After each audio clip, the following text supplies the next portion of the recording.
Before proceeding with looking at second-order systems a little bit more, I wanted to cover the general structure of dynamic systems. We started off looking at second-order systems with a mechanical system model, and what I want to show you is that we can draw parallels or analogies between mechanical systems, electrical systems, and fluid and thermal systems as well, using this general structure of dynamic systems model here. So looking at the general structure of dynamic systems, we have basically four variables that are very important for dynamic systems. We have something called an effort variable, a flux variable, a rate variable, and a quantity variable.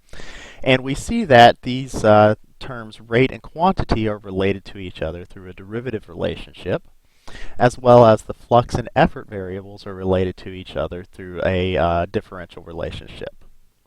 We also see that we have some energy conversion that relates effort to rate, right? And this should look like a familiar form right here.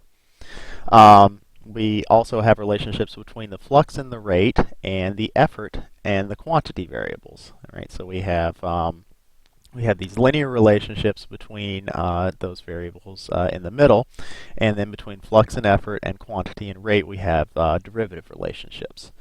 Now, if I translate this into electrical systems, what we can see is that our effort variable becomes our voltage becomes voltage.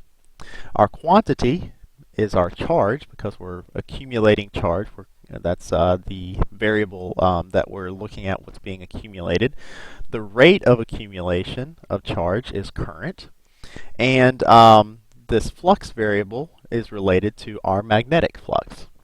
And then we see that voltage and current are related through this energy loss mechanism, which is this term resistance. So V equals IR is our energy conversion in the general structure of dynamic systems. Magnetic flux is related to it relates to current through inductance, and voltage relates to charge through capacitance. Of course, charge and current are related because current is the rate of change of charge, so there's this derivative relationship here.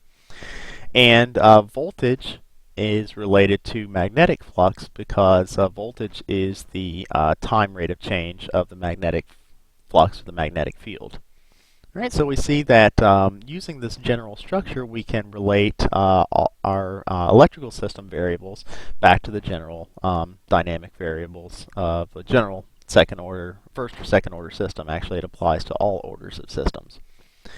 Now, if we take a look at a mechanical system, we can draw the same parallels between force, displacement, velocity, and this concept of impulse.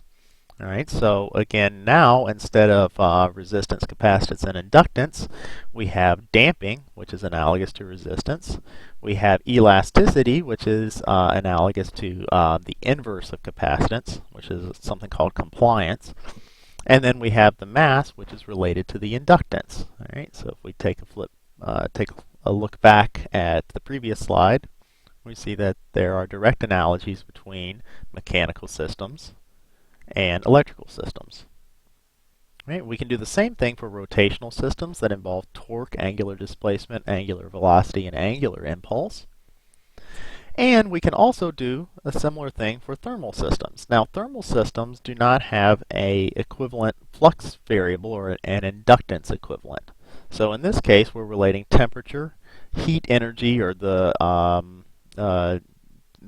amount of thermal energy that's available to a system, and the flow rate of that is related to temperature through this thermal resistance, whereas the energy is related to temperature through the thermal capacitance.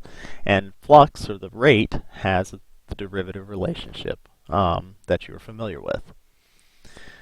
Similarly, for fluid systems, we again don't have an analogous inductive component for fluid systems, but we can relate pressure to mass or volume flow rate, as well as the mass or the volume in the system through fluid capacitance and this flow resistance term.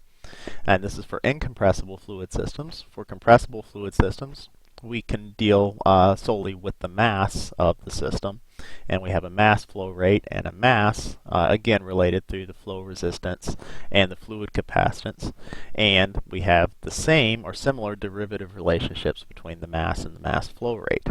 So again, everything that we're covering in this class related to first and second order system modeling, as well as basically any type of system modeling, relates back to this general structure of dynamic systems, wherein we have these general variables and some derivative relationships between some of the variables and linear relationships between some of them. So all of the things that we're learning can be applied to not only electronic systems, but thermal systems, fluid systems, and mechanical systems.